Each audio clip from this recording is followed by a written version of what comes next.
আমাকেও তোমার সঙ্গে করে নিয়ে চলো, আমি তোমার কাজে সাহায্য করব। কিন্তু তুমি কি জানো বাজ পাখি, আমি কোথায় যাচ্ছি? জানি জানি, সব জানি। তুমি যাচ্ছ তোমার দাদার খোঁজে। তুমি জানো আমার দাদা কোথায় আছে? কোথায় আছে আমার দাদা? কেমন আছে? বলো বলো বাজ পাখি, বলো আমায়। তুমি একদম চিন্তা করো না, আমি তোমায় নিয়ে যাচ্ছি।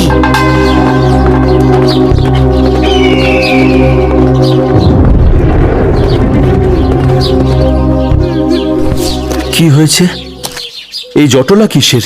আর আপনি এইভাবে কাঁদছেন কেন? আরে দাদা, উনার ছেলেকে কিছুদিন আগে এক সাধু নিজের সাথে নিয়ে গিয়েছিল আশ্রমে সেবায়েতের কাজ করানোর জন্য। কিন্তু গতকাল ওর ছেলের মৃতদেহ পাওয়া গেছে জঙ্গলের ধারে। ওই সাধু ওকে মেরে ফেলেছে। ইস, খুব মর্মান্তিক। কিন্তু আপনারা এটা কেন বলছেন যে সাধু মেরে ফেলেছে? কোনো জীবজন্তুও তো হতে পারে। না না না না, ওর গলায় স্পষ্ট দেখেছি যেটা ছিল সেটা একদমই একটা খাঁড়ার কোপ। আমার জ্যান্ত ছেলেকে সাধুর সাথে পাঠালাম, আর ওই সাধু ওকে মেরে ফেললো। আপনার কষ্ট আমি বুঝতে পারছি, কিন্তু ওই সাধুকে শাস্তি দেবই, আমি কথা দিচ্ছি। কিন্তু আমায় এখন যেতে হবে আমার দাদাকে উদ্ধার করতে। সেই কাজ মিটিয়ে আমি সাধুকে জব্দ করবই। চলো, আমাদের এবার এগোতে হবে। হ্যাঁ হ্যাঁ, চলো চলো। এই এই হলো সেই প্রাসাদ যেখানে এক মায়াবী রাক্ষসী তোমার দাদাকে আটকে রেখেছে। যাও যাও, ওকে মুক্ত করো। আমি কি পারবো আমার দাদাকে উদ্ধার করতে? আমি তোমাকে সাহায্য করব, চলো আমিও যাব তোমার সঙ্গে।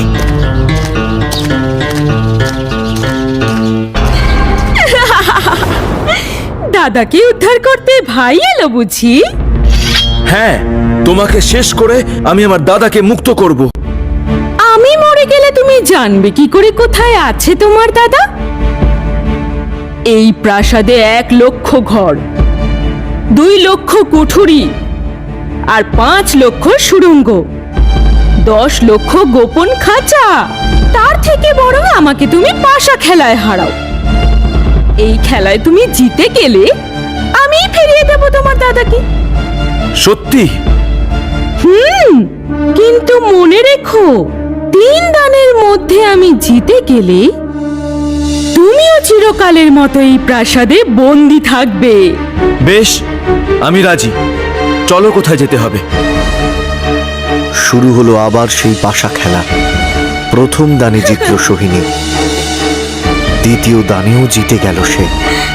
এবার তৃতীয় দান। এই শেষ দান রাজপুত্র।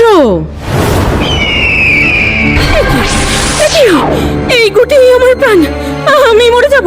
বাঁচাও, বাঁচাও আমাকে। কে তুমি? আমার দাদাকে আটকে রেখেছো কেন? ফিরিয়ে দাও আমার দাদাকে। দিচ্ছি দিচ্ছি, ফিরিয়ে দিচ্ছি।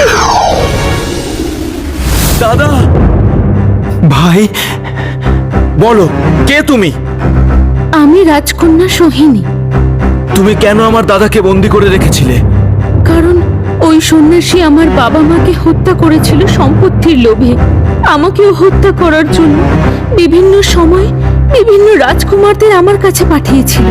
তাদের সবাইকে আমি বন্দি করেছি। তাই মৃত্যু ভয় তোমার দাদাকে আমি পাশা খেলায় হারিয়ে বন্দি করে রেখেছিলাম। আমি ভেবেছিলাম যে তোমার দাদাও আমাকে মারতে এসেছে, আর ওই সাধু বাবার মন্ত্র জালে আমার মধ্যে রয়েছে ওই রাক্ষসের প্রাণ। আমাকে রাক্ষসী বানিয়ে রেখেছে। বলেছিল এই প্রাসাদের বাইরে পা রাখলে আমি এমনই রাক্ষসী হয়ে যাব। কিন্তু সাধু তাহলে নিজে কেন আসেনি? কারণ হলো এই পাশার গুটি। এই পাশা আমার বাবা মা মারা যাওয়ার আগে আমায় দিয়ে গিয়েছিল। এই গুটি দেখলেই সাধু দূরে পালাতো। তাই আমি এই গুটি দিয়ে ওই সাধু বাবার হাত থেকে নিজেকে রক্ষা করে এসেছি। ও, ওই জন্যই সাধু বাবা আমার পিতার কাছ থেকে আমাকে নিয়ে এসেছিল। আমি ওই সাধু বাবাকে ছাড়বো না। না, ওই সাধুকে তুমি মারতে চেও না, তাহলে ও তোমাকেও মেরে ফেলবে। আমি জানি ওই সাধুকে মারার উপায় আমি জানি।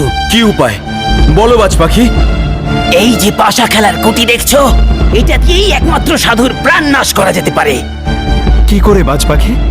সাধু বাবা যখন ঘুমিয়ে থাকবে তখন এই পাশা খেলার গুটি কুটিরের ওপর ছুঁড়ে ফেললেই ধ্বংস হয়ে যাবে কুটির, আর সেই সঙ্গে সাধু বাবাও। দাও আমাকে গুটিগুলো দাও। না, তোমাকে যেতে হবে না, আমি যাব সাধু বাবার কুটিরে। কিন্তু পাখি। হ্যাঁ আমি, কারণ আমি রাতের বেলায় উড়ে গিয়ে এই কাজ করতে পারবো। তুমি সামনাসামনি গেলে সাধু বাবা টের পেয়ে যাবে যে। পাখি ঠিকই বলছে প্রতাপ।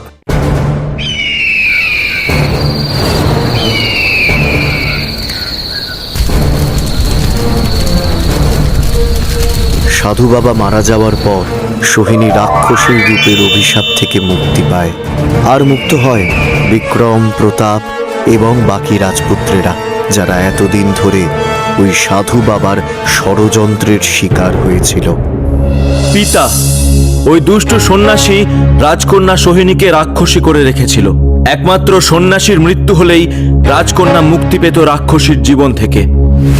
আর তাই বাজ পাখি পাশা খেলার গুটি দিয়ে ওই দুষ্টু সন্ন্যাসীকে হত্যা করে সোহিনীকে মুক্ত করেছে। ওই শয়তান সন্ন্যাসী নিজের শক্তি বাড়ানোর জন্য সাধারণ ছেলেদেরও গ্রাম থেকে তুলে নিয়ে গিয়ে বাবার পায়ে উৎসর্গ করত। আচ্ছা, এবার আমার কাছে ওই গ্রামবাসীর ছেলের মৃত্যুর কারণ স্পষ্ট হলো। আর আমি যখন দেখলাম সন্ন্যাসী আপনার বড় ছেলেকে নিয়ে যাচ্ছে, আমিও সঙ্গে গিয়েছিলাম। খেলার ছল করে প্রাসাদেও নিয়ে গিয়েছিলাম। ভেবেছিলাম পাশা খেলায় হয়তো রাজপুত্র জিতে যাবে। জিতে গেলেই ওই রাক্ষসীর মৃত্যু হবে এবং রাজকন্যা তার জীবন ফিরে পাবে। কিন্তু ও জিততে পারেনি। কিন্তু আমার খেলার তৃতীয় দানে পাশার গুটি পড়তে না দিয়ে তুমি ছো মেরে নিয়ে গিয়েছিলে আমাকে হারতে দেবে না বলে, তাই তো বাজ পাখি? হ্যাঁ, কারণ আমি জানতাম তুমি জিততে না পারলে ওই রাজকন্যার হাতে বন্দী হতে হবে তোমাকে। আজ সত্যি আমার খুব আনন্দের দিন। আমি আমার দুই পুত্রকে ফিরে পেয়েছি। চলো চলো রাজকন্যা, আমরাও ফিরে যাই আমাদের প্রাসাদে। না না, যাবে না তোমরা। আমি আমার বড় পুত্র বিক্রমের সঙ্গে রাজকন্যা সোহিনীর বিয়ে দেব। তাহলে আমিও এখানে থেকে যাব। হ্যাঁ, থেকে যাবে তো। সত্যি? কি মজা, কি মজা! অবশেষে বড় রাজপুত্র বিক্রম ও রাজকন্যা সোহিনীর ধুমধাম করে বিয়ে হলো। সকল রাজ্যবাসীকে আমন্ত্রণ জানানো হলো এবং সারা রাজ্যে খুশির বন্যা বয়ে গেল।